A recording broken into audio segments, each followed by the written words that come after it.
BJP में cabinet का विस्तार, कांग्रेस में नेता प्रतिपक्ष का इंतजार, नाम तय करेगा दिल्ली दरबार।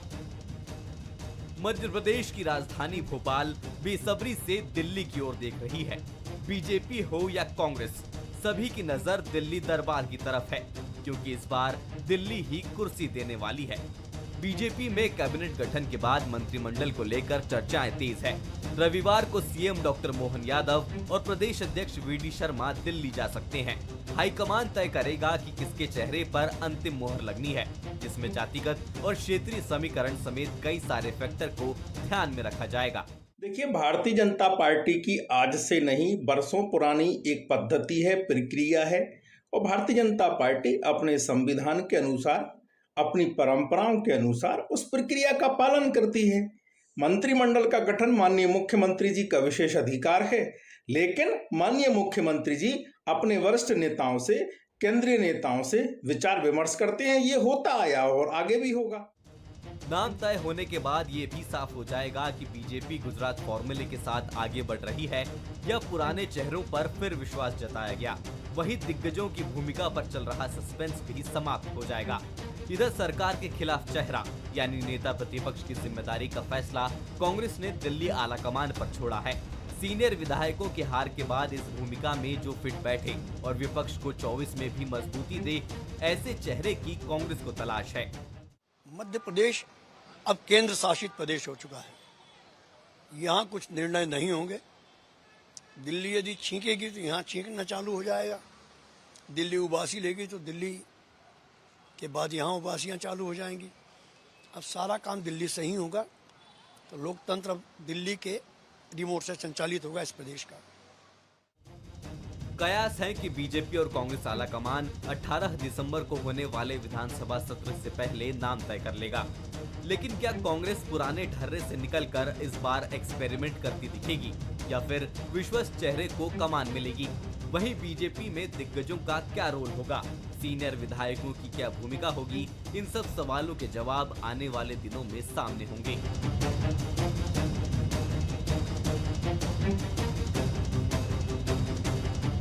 बंसल न्यूज के सवाल नंबर 1, क्या 18 दिसंबर से पहले दिल्ली दरबार से नाम पर लगेगी मुहर?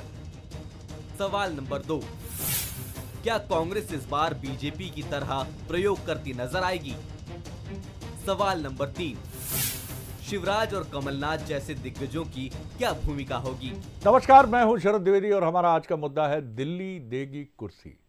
भारतीय जनता पार्टी एक ऐसी पार्टी है जो परिवर्तन करती जरूर है, लेकिन उसके पीछे एक सोच के साथ परिवर्तन करती है। बहुत सारी बातें इस समय तमाम लोगों के जहन में हैं कि मध्य प्रदेश में परिवर्तन हुआ, मुख्यमंत्री शिवराज जी की जगह मोहन यादव जी कमान संभाल रहे हैं, चौथी पीढ़ी के नेता हैं, संगठन की कमान भी चौथी पीढ़ी के नेता के हाथ में है। और बाकी जो पीढ़ी के नेता हैं, चाहे बात करें शिवराज जी की, कैलाश जी की, प्रहलाद पटेल जी की, राकेश सिंह जी की, अब वो निश्चित तौर पर वो रेस में बने हुए हैं। तो ये एक महत्वपूर्ण बात है। और इनकी आगे की क्या भूमिका होगी, इसके लिए सब कुछ सोचा जा चुका है। बेशक ऐसा कहा जा सकता है कि भारतीय जनता पार्टी एक ऐसी पार्टी है जो ये तय करके ही आगे बढ़ती है कि आखिर इन वरिष्ठ नेताओं का किस तरह से और कैसे इनकी उपयोगिता को लेकर हम आगे बढ़ेंगे।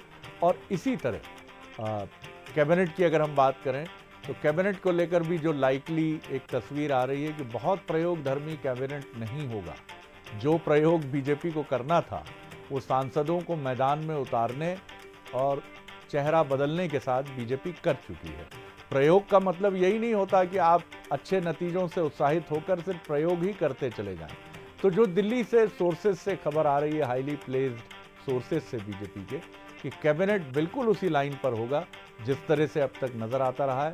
और बाकी अब कोई सरप्राइज एलिमेंट हो सर, तो इसके बारे में तो मैं कुछ नहीं कह सकता। आज बात करेंगे इन तमाम मसलों पर। जो मेहमान हमारे साथ हैं उनसे मिल लीजिए। भोपाल स्टूडियो में मेरे साथ हैं दिनेश गुप्ता जी, वरिष्ठ पत्रकार, राजनीतिक विश्लेषक, बहुत स्वागत है। डॉक्टर दीपक विजय वर्गीय हैं, वरिष्ठ नेता बीजेपी के, बहुत स्वागत करता हूं, स्पोक्स पर्सन। और गोविंद यादव जी हैं हमारे साथ, जो जुड़ रहे हैं, वरिष्ठ विधायक हैं और अपनी एक अलग अंदाज और मिजाज के राजनेता की छवि के साथ वो आगे बढ़ते हैं। ढेरों शुभकामनाएं हैं उनको। दिनेश जी, किस तरह आप देखते हैं, आज कैलाश जी ने कहा कि बड़े पद और बड़े दायित्व पर तो मैं अभी भी हूँ, और जब पूछा गया कि आगे क्या, तो उन्होंने कहा जवाब मिल जाएगा आपको।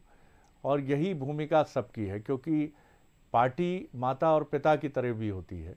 ये चिंता करना उसी का दायित्व है कि अपने बड़े नेताओं को, मध्य प्रदेश से जो बड़े नेता हैं, केंद्रीय राजनीति में रहे, मध्य प्रदेश में रहे, शिवराज जी, कैलाश जी, प्रहलाद जी, राकेश जी और तमाम जो बड़े नेता हैं, किस तरह आप देखते हैं दोनों भूमिकाओं को, बड़े नेताओं का दायित्व और कैबिनेट रिशफल? जो बड़े नेता हों, बड़े पद हों या महत्वपूर्ण पद हों, किसी भी संगठन में, आप किसी भी राजनीतिक दल में काफ़ी सोच विचार के बाद, क्योंकि जो भी सेंट्रल लीडरशिप होती है उस पर विचार तो करती है, क्योंकि आगे की जो रणनीति होती है, या इलेक्शन है या रीजनल कोई बैलेंस है, कास्ट बैलेंस है, पार्टी के एजेंडा में फिट है, या पार्टी को लगता है कि कोई चेहरा बहुत महत्वपूर्ण है, तो उस पर विचार मंथन तो अभी से नहीं, हमेशा से यही रहा है कि उसकी केंद्र में वही होता था। आप क्योंकि भारतीय जनता पार्टी है तो उसकी रीति नीति में बहुत सारे विचार परिवार भी आ जाता है, बहुत सारे दूसरे फैक्टर भी आ जाते हैं जो महत्वपूर्ण हो जाते हैं। और एक पीरियड के बाद, जैसा राज्यसभा में हम देखते हैं कि विदाई भी करते हैं, कि कुछ नेताओं की विदाई कर देते हैं, जो अलग एक उनको जिम्मेदारी दी जाती है, मार्गदर्शन मंडल में भेज दिया जाता है, तो बहुत सारे वैसे भी होते हैं। लेकिन कब किस स्टेज पर करना है, कितने लोगों को करना है, क्योंकि अभी नेतृत्व परिवर्तन मध्य प्रदेश में किया है, तो इसके साथ कितने लोगों को उनमें मंत्रिमंडल में रखना, और वो ऐसे चेहरे हों जो मुख्यमंत्री पर हावी ना हो, उनकी आभा को प्रभावित ना करते हों, ये भी पार्टी विचार कर रही होगी और उसी के आधार पर दायित्व तय करेंगे वो। निश्चित तौर पर। और बीजेपी की इसमें बहुत साफ रूलिंग होती है। और मैं फिर आपको बताऊंगा कि 2005 में जब बाबूलाल गौर हटे थे मुख्यमंत्री पद से, तो उनसे बड़ी गरिमा से लाल कृष्ण आडवाणी जी और तमाम बीजेपी नेताओं ने ये पूछा था कि आप दायित्व क्या संभालेंगे। विधानसभा अध्यक्ष एक अच्छा विकल्प है कि जहां आप अपना गरिमा के साथ आए, लेकिन उन्होंने ऑप्ट नहीं किया। उन्होंने कहा मैं कैबिनेट में रहना ही पसंद करूंगा, भले ही शिवराज जी कनिष्ठता वरिष्ठता की बात हो, लेकिन मैं उनके अंडर में, मुझे मंत्री रहने में कोई समस्या नहीं है। तो लचीला रवैया भी एक महत्वपूर्ण चीज़ है राजनीति में, और वो भी आपको एक अलग दृष्टि से। गोविंद जी, मैं चलूँगा संजय जी की तरफ। संजय जी, किस तरह आप देखते हैं कि फिर ये विषय तो नहीं है आपका, लेकिन बीजेपी के बड़े नेताओं की बात है, आपके बड़े नेता लगातार टीका टिप्पणी कर ही रहे हैं बीजेपी के नेताओं को लेकर, किस तरह से आप देखते हैं और क्या कहेंगे जिस तरह की तैयारियां इस समय बीजेपी की राजनीति? जी जी बोलिए जी। शरद जी, एक तो भारतीय जनता पार्टी स्पष्ट रूप से दिख रहा है, पूरी जनता भी देख रही है, पूरा प्रदेश भी देख रहा है। भारतीय जनता पार्टी टुकड़े टुकड़े गैंग में बट चुकी है, एक अनार 100 बीमार। भारतीय जनता पार्टी में लोकतंत्र तो खत्म है ही, क्योंकि ये कहा गया पहले, हमने आपसे सुना या अखबारों में पढ़ा, कि विधायकों से राय शुमारी के बाद मुख्यमंत्री पद का चयन करेंगे। लेकिन विधायक दल की जब बैठक बुलवाई जाती है और ऊपर दिल्ली से नाम आता है कि फला व्यक्ति मुख्यमंत्री, तो निश्चित रूप से भारतीय जनता पार्टी में कोई लोकतंत्र तो है नहीं। चाहे राजस्थान में देख लीजिए, चाहे छत्तीसगढ़ में देख लीजिए, दिल्ली का फरमान चलता है, विधायकों की राय नहीं चलती। विधायकों को जनता चुनती है और जनता की राय को दरकिनार कर भारतीय जनता पार्टी फैसला ले रही, क्योंकि एक अनार 100 बीमार वाली स्थिति है भारतीय जनता पार्टी में। और जहाँ तक आप बात कह रहे हैं कि हम स्पष्ट रूप से कहना चाहते हैं कि 5 साल पहले जब कांग्रेस की सरकार बनी थी, 12 महीने 15 महीने की, तो हम लोगों से एक एक विधायकों से दिल्ली की एक टीम आई थी, AK एंटोनी जी थे, उस समय दीपा बावरिया जी थे, इन्होंने एक एक विधायकों से राय ली गई थी कि कौन मुख्यमंत्री होना चाहिए। जिसकी तरफ ज़्यादा सहमति बनी उनको माननीय कमलनाथ जी को मुख्यमंत्री बना दिया गया। इसमें होता क्या है, होना ये चाहिए कि भलाई आप विधायकों से, क्योंकि चूंकि भाजपा ने इतने प्रत्याशी उतार दिए थे मुख्यमंत्री के दावेदार, तो ये चीज़ संभव नहीं थी। झगड़ा मच जाता, सर फटुगल मच जाता, क्योंकि जिस तरह से मुख्यमंत्री जी का चयन हुआ है उसके बाद भारतीय जनता पार्टी में जिस तरह से असंतोष जो दिखा नहीं पा रहे, लेकिन अपनी सोशल मीडिया में कहीं ना कहीं खींच लोगों की बाहर आ रही, कि पहली बार ऐसा मैंने देखा है कि भारतीय जनता पार्टी के मुख्यमंत्री बने, लेकिन भारतीय जनता पार्टी ने पूरे प्रदेश में कहीं कार्यकर्ताओं ने खुशियां नहीं मनाई, क्योंकि टुकड़े टुकड़े गैंग में बटी हुई है। उनको लग रहा था कि अगर इंदौर में मनाएंगे तो कैलाश विजयवर्गीय जी नाराज ना हो जाए, जबलपुर में मनाएं। तो ये स्थितियां भारतीय जनता पार्टी में विकट रूप ले चुकी हैं। आने वाले समय में आप देखिएगा कि भारतीय जनता पार्टी कितने गुटों में बढ़ती नजर आएगी। आपने टुकड़ा टुकड़ा गैंग, ये तो बीजेपी कभी कांग्रेस के लिए इस्तेमाल करती थी, लेकिन संजय जी बड़ी अलग तरह की उपमाओं के साथ सामने आते हैं और अभी बीजेपी में तथाकथित रूप से बड़े नेता और तमाम चीज़ों को लेकर वो टुकड़ा टुकड़ा गैंग शब्द प्रयोग कर रहे हैं। चलिए, पक्ष है विपक्ष है, अपना अधिकार है उनका। डॉक्टर दीपक विजयवर्गीय। देखिए शरद जी, विधानसभा चुनाव के नतीजे आए हैं और इन नतीजों के साथ कांग्रेस से आशा की जानी चाहिए थी कि वो अपने सोचने के तरीके में, अपनी भाषा पर, अपनी टीका टिप्पणियों पर एनालिसिस करें और बजाय इसके कि अभद्र टिप्पणियां करें और गैर प्रासंगिक टिप्पणियां करें या वास्तविकता से जिन बातों का संबंध ना हो ऐसी टिप्पणियां करें, वो अपने आप में आत्मचिंतन करें और बेहतर रूप में सामने आएँ। लेकिन ऐसा लगता है कांग्रेस के नेताओं की टिप्पणियों से कि वो अभी भी समझने को तैयार नहीं है। रही बात कि कौन डिसाइड करता है भारतीय जनता पार्टी में, तो कांग्रेस पार्टी को ऐसा लगता है कि जन्मों लग जाएंगे, क्योंकि 20-30 साल से तो समझ नहीं पा रहे हैं कि भारतीय जनता पार्टी का जो उत्थान हो रहा है वो किस वजह से हो रहा है।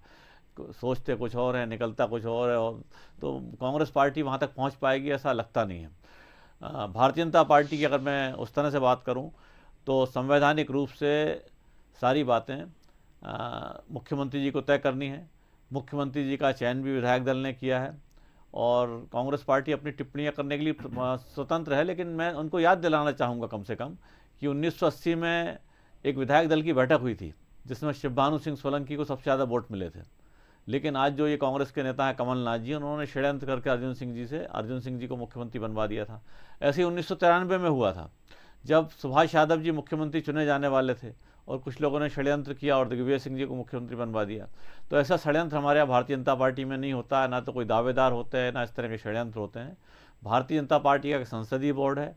भारतीय जनता पार्टी में विचार मंथन की एक संगठन में प्रक्रिया है, केंद्रीय स्तर पर भी है, प्रदेश के स्तर पर भी है, और इसके अलावा भी हमारे जो समविचारिक संगठन हैं उनके पास एक फीडबैक होता है कि मौजूदा परिस्थितियों में हम मध्य प्रदेश की जनता के सामने कैसे बेहतर विकल्प दे सकते हैं। संसदीय बोर्ड उन सारी बातों पर विचार करता है, विधायकों से भी विचार करता है, हर विधायक से विचार करता है और उसके बाद फैसला लिया जाता है आम सहमति से, सबकी सहमति से, सर्वानुमति से।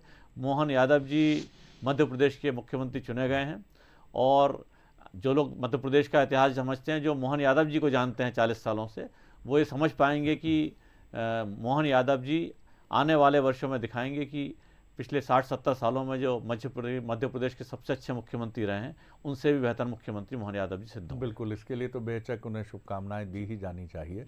हर नया व्यक्तित्व, नया नेतृत्व अपनी ज़मीन खुद तैयार करता है और 2005 में मुख्यमंत्री शिवराज सिंह पूर्व, उस समय के तत्कालीन मुख्यमंत्री शिवराज जी भी अपवाद नहीं थे, जब ये माना जा रहा था कि शायद दिनेश जी इस पर और टिप्पणी कर सकते हैं कि 3 साल बहुत हो जाएंगे शिवराज जी के लिए। ऐसा कहने वाले समीक्षकों की, और क्षमा कीजिएगा बीजेपी के अंदर से भी आने वाले स्वर और गैलेक्सी यही थी उस समय भी।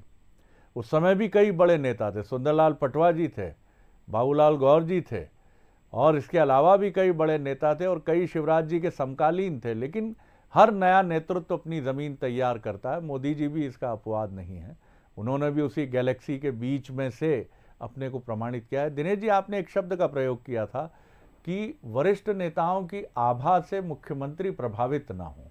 ये बहुत सुंदर शब्दावली का आपने प्रयोग किया और ये बिल्कुल ठीक बात है। तो इसका क्या, आप अगर मैं इक्वेशंस आपसे समझूं कि क्या कुछ सांसद फिर लोकसभा चुनाव लड़ सकते हैं या संगठन में, केंद्रीय संगठन में उनकी महत्वपूर्ण भूमिका हो सकती है या राज्यसभा का विकल्प उनके लिए खुल सकता है, क्योंकि मेहनत परिश्रम में उन्होंने भी कसर नहीं छोड़ी है। और कैलाश जी की इंदौर में मौजूदगी MP 08 हो गई है, जैसे इंदौर का नंबर भी MP 08 है और 8 की 8 विधानसभा सीटें इंदौर की हैं। जी नहीं, देखिए, जो सांसदों को, पार्टी को, चलिए सर 1 मिनट मैं रोक रहा हूँ आपको। इस वक्त उज्जैन से काफिला जो है मुख्यमंत्री मोहन यादव जी का, उनके घर के समीप से कुछ गुजर रहा है। जी, अभी थोड़ा समय लगेगा, हम आपको बताएंगे कि कहाँ से और किस वक्त इंदौर से लगातार उज्जैन से तस्वीरें हमें मिल रही हैं और मैं आपको बताऊंगा। जी दिनेश जी, आप अपनी बात। देखिए, जो मोहन यादव जी की जो उनके समकालीन नेता तो है नहीं, बहुत सारे जिनको टिकट दिया गया था उनसे वरिष्ठ थे। कई लोग क्लेम करते हैं कि उनके कारण टिकट मिला। इस तरह की जो चीज़ें होती ना, ये भाव होता है कई बार, क्योंकि आप वरिष्ठ होते हो, आपके पास कनिष्ठ जाता है, कामकाज के लिए जाता है, तो एक जो है टकराव कहीं ना स्वाभाविक तौर से, जो अहम का टकराव हमारे यहाँ जिसको कहते हैं, वो कई बार क्रिएट हो जाता है, नेचुरली हो जाता है, आप कितना भी अवॉइड करने की कोशिश करें। शिवराज जी भी जब 2005 में बने थे तो बहुत सारे सीनियर नेता थे जिन्होंने उमा भारती के साथ जाना पसंद किया था कि नहीं, हम इनके साथ काम नहीं कर सकते, लेकिन बहुत सारे नेता थे जिन्होंने अपने आप में बदलाव करके उनके साथ काम किया था। लेकिन ये जो परिस्थिति है, ज़्यादा नेता नहीं है, 1 या 2 नेताओं की बात है, यदि उनको वापस लोकसभा भेज देंगे, पार्टी को लगता है कि इससे सीट सेफ हो जाएगी, चुनाव जीत जाएंगे, या पार्टी की रणनीति ही यही रही होगी कि अभी तो हमें नंबर ऑफ सीट्स बढ़ाना है, और जब होगी, यदि सीट्स बढ़ जाएगी, स्थिति होगी तो वापस लोकसभा भेज देंगे, नहीं तो राज्य में वो विधानसभा में रहेंगे। तो जो रणनीति होगी, तो मुझे लगता है कि वो पार्टी ने जो तय किया होगा, या तो कल ही 17 दिसंबर या 18 से तो सत्र का है, तो कल का दिन यदि कुछ करना है तो ये महत्वपूर्ण है, अन्यथा ये बात आगे टल जाएगी, तो फिर और लंबा सोच विचार इसमें होगा कि क्या करना है। तब तक लोकसभा की भी रणनीति सामने आ चुकी होगी। और महत्वपूर्ण बात यही है दिनेश जी कि अब जल्दी से जल्दी ये डिसीजन हो जाने चाहिए, और मुझे लगता है कि हमसे बेहतर जाहिर तौर पर केंद्रीय नेतृत्व बीजेपी का इसको लेकर चिंतित होगा और जल्दी प्लेसमेंट्स के लिए आगे बढ़ रहा होगा। गोविंद जी, माफ़ कीजिएगा, आज पता नहीं क्यों मैं आपको बार बार गोविंद जी शब्द निकल रहा है। संजय जी प्रणाम करते हुए। मोहन जी, गोविंद जी, अब तो जी। सब एक धारा में हाँ, बह रहे हैं और ना। जी जी, और है तो परंपरा वही है सर, आप भी कृष्ण भक्त हैं और उसी गौरवशाली यदुवंश से आते हैं जिससे मोहन जी आते हैं, तो अब नाम में क्या रखा है, किसी दार्शनिक ने कहा भी है, तो चलिए इसमें नहीं अटकते हैं। संजय जी, मुझे ये बताइए कि आप बीजेपी पर जरूर प्रहार कर रहे हैं, लेकिन मसला आपके यहाँ भी तय होने हैं। एक छोटा सवाल तो इस पर बनता ही है कि बहुत जल्दी नेता प्रतिपक्ष तय कर लीजिए, संजय जी को ही तय कर लीजिए, जो भी करना है पार्टी आराम से तय करे, आगे बढ़े। और अब एक धारदार विपक्ष के तौर पर पहले भी आपकी भूमिका रही है, लेकिन अब बीजेपी को कोसने से ज़्यादा बीजेपी के काम पर कड़ी निगाह और उस समीक्षा के साथ लोगों के हितों की रक्षा, संसद से लेकर विधानसभा से लेकर सड़क तक, ये कांग्रेस का मुख्य दायित्व है। जी सर। बिल्कुल, कांग्रेस अपना दायित्व बखूबी निभाएगी, क्योंकि हमारे यहाँ अभी 2 दिन जो मीटिंग हुई है उसमें केंद्रीय पर्यवेक्षक के साथ साथ संगठन प्रभारी आदरणीय सुरजेवाला जी और जितेंद्र सिंह जी, ये आकर विधायकों की राय लेके चले गए कि विधायकों की राय क्या है, नेता प्रतिपक्ष की हमारी सकारात्मक भूमिका होगी, और हमारी भारतीय जनता पार्टी के उन घोषणा पत्र को लागू कराने के लिए भी बात होगी। हम विकास में सहयोग करेंगे, और नकारात्मक राजनीति अगर भारतीय जनता पार्टी करेगी तो उसका सड़क पर विरोध करेंगे, क्योंकि भारतीय जनता पार्टी आदरणीय शिवराज जी की घोषणा थी कि लाडली बहनों को 3,000 रुपए तक ले जाएंगे, लेकिन भारतीय जनता पार्टी का जो घोषणा पत्र जारी हुआ था उसमें 1250 की बात की गई।